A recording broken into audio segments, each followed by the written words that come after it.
তুলসী রাও তার নাম। স্বামীজি যখন ফিরেছিলেন এই কলকাতায় যেমন, সেরকম ওখানে মাদ্রাসেও কিন্তু সবাই স্বামীজির, রামনাদের রাজা তো নিজেই স্বামীজির গাড়ির ঘোড়া খুলে রথ টেনেছিলেন, আরো সবাই টানতেন। স্বামীজি আসছেন বলে দুপাশে সবাইকে লাল পাট সাদা শাড়ি পরে, উনি এই তুলসী রাওয়ের স্মৃতিকথায় ওরকম আছে যে ওই দলের মধ্যে তিনি ছিলেন, সবাই মেয়েরা ওইভাবে দুপাশে শাড়ি দিয়ে দাঁড়িয়ে শাঁখ বাজাবে, স্বামীজির গায়ে ফুল ছুঁড়বে, এইরকম সব হয়েছিল।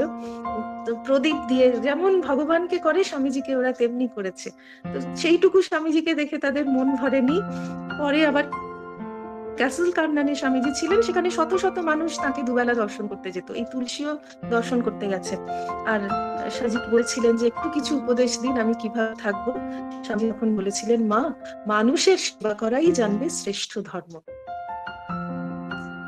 এরা এরা কিন্তু দরিদ্র সাধারণ গৃহবধূ, নিজেরাই পড়াশোনা করেননি, কিন্তু এই যে স্বামীজি বলেছেন, স্বামীজির ওই একটি কথা নিয়ে, যেমন সত্যি ঝিনুক একটা স্বাতী নক্ষত্রের জল নিয়ে সে সমুদ্রের তলায় ডুবে যায় আর সেইটা নিয়ে মুক্ত তৈরি করে, সেই রকম এরা স্বামীজিকে ওই একদিন দুদিনই দেখে এত প্রভাবিত হয়েছেন তিনি।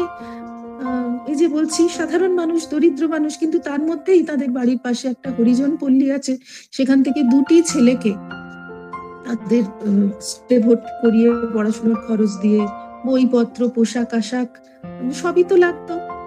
অসুবিধে যে হতো না তা নয়, পরে নিজেই বলেছেন, জীবনের শেষে বলছেন যে অনেক অসুবিধে হয়েছে আমাদের নিজেদের সংসারে, কিন্তু তবু আজ মনে হয় যে আমি জীবনে শান্তি পেয়েছি, আমি স্বামীজির কথা পালন করতে পেরেছি।